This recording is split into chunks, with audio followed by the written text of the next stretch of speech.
What's up, Zimbabwe? It's your boy iCloud Kikibon, Mr. Authentic Zimbabwe. Nyanja idoko doko. Nandu online, guys. Yes, you all know what Chigudo Chihomu do what is serious. Ndazunza kuti kuno mwabuda nepa Mutare. Anomwembo zvakangofanana na Chigudo Chihomu watoziva. But yarinza ari Chigudo Mutare. Ani nochimbondinzirayo guys. Ani nambonzindega. Ugabatwa unopima, ugaipa unotanga. Chihomu, urira homu. Ugabatwa unopima, ugaipa unotanga. Chihomu, urira homu. Ziwalu baba mune magamba. Akosakaiza mutango, Isapini kana Johnny Rambo.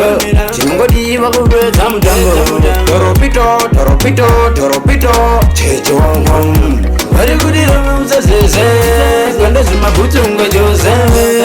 Comment section, but what do you think with this artist? Oramba jende ando kwita. Atifani kwengana paukama, mwarindo wanotuma. Tiripa kuyekita madrama, yanochita posi paza drama.